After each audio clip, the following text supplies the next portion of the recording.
ఆయన ఎంత దుర్మార్గంగా ప్రభుత్వాన్ని నడుపుతుందంటే గుండెపోటు వస్తే కనీసం వాళ్ళ కుటుంబ సభ్యులకు తెలియజేయకుండా వాళ్ళకు తెలియనీయకుండా ఈ సమాచారాన్ని గోప్యంగా ఉంచాలనుకోవడమే దారుణమైన విషయం.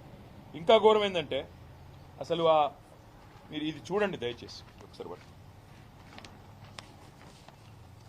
ఇవాళ ఆ సోదరుణ్ణి ఆసుపత్రికి తీసుకొచ్చారు. ఇట్లా బేడీలు వేసి ఎవడన్నా గుండెపోటు వచ్చినాడు పారిపోతారండి? గుండెపోటు వచ్చిన వాళ్ళు వెంటనే జైలు నుంచి దుంకి పారిపోతారా? ఇంత అన్యాయమా? జైలు నుంచి గుండెపోటు వచ్చిందని చెప్తే బేడీలు వేసి పట్టుకోమా ఇంత అన్యాయంగా, ఇంత అమానవీయంగా, ఇంత సంస్కారహీనంగా, ఇంత చండాలమైన ప్రవర్తన ఈ ప్రభుత్వానికి ఉంది. స్ట్రెచర్ మీద తీసుకురావాల్సిన మనిషిని, అంబులెన్స్లో తీసుకురావాల్సిన మనిషిని ఇవాళ ఒక పోలీస్ బండ్లో తీసుకురావడమే కాకుండా ఇంకా నికృష్టంగా ఈ రకమైన ప్రవర్తన ఏదైతే వీళ్ళు చేస్తా ఉన్నారో ఇది క్షమార్హం కానే కాదు. నేను గౌరవ హైకోర్టు ప్రధాన న్యాయమూర్తిని కోరుతా ఉన్నా, రాష్ట్ర గవర్నర్ గారిని కోరుతా ఉన్నా, కాంగ్రెస్ పార్టీ అధినాయకుడు, పార్లమెంట్లో ప్రతిపక్ష నాయకుడు రాహుల్ గాంధీని కోరుతా ఉన్నా, డిమాండ్ చేస్తా ఉన్నా. రాహుల్ గాంధీ గారు, మీకు కనీసంగా మానవత్వం అనేది ఉంటే, మీకు కనీసం గుండె ఉంటే, హృదయం అనేది ఉంటే వెంటనే ప్రభుత్వానికి ఆదేశం ఇవ్వండి. మీ ముఖ్యమంత్రిని మందలించండి. ఆయనేమో జైపూర్లో విందులు వినోదాల్లో అక్కడ హ్యాపీగా ఉన్నాడు, విందులు వినోదాలు చేసుకుంటూ జల్సాలు చేస్తున్నాడు మీ ముఖ్యమంత్రి.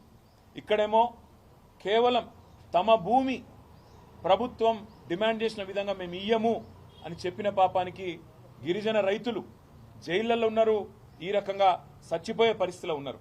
ఇది మంచిదా? రాహుల్ గాంధీ చెప్పాలని కోరుతా ఉన్నా.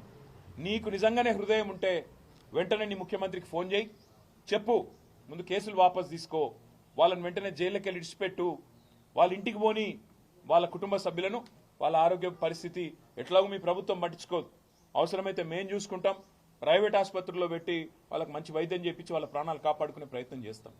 ఇది మంచిది కాదు.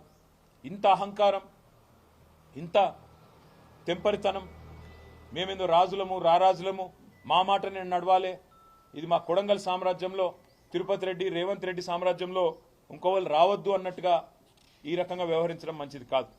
లగచర్లలో మీరు నిజంగానే తప్పు చేయకపోతే ఫార్మా విలేజ్ అని చెప్పి ఎందుకు వాపసు పోయింది? మళ్ళీ అలా ఇండస్ట్రియల్ కారిడార్ అని ఎందుకు వస్తున్నారు కొత్తగా? అదేవిధంగా నేను ఇంకొకటి మా మీడియా మిత్రులను కూడా అడుగుతా ఉన్నా.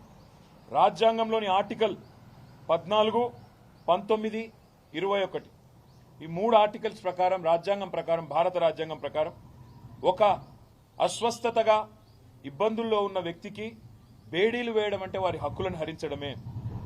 బిఎన్ఎస్ఎస్ అనే కొత్త చట్టం వచ్చింది. ఆ కొత్త చట్టం ప్రకారం కేవలం తీవ్రవాదులకు మాత్రమే, క్రూరమైన నేరస్తులకు మాత్రమే బేడీలు వేయాలన్న నిబంధనలు ఉన్నాయి తప్ప ఇవాళ రైతు బిడ్డలకు, రైతులకు, గిరిజన రైతులకు బేడీలు వేసిన ఒక అహంకార దుర్మార్గ ముఖ్యమంత్రి రేవంత్ రెడ్డి వైఖరిని ఇవాళ మనందరం కూడా ముక్త కంఠంతో ఖండించాల్సిన అవసరం ఉంది.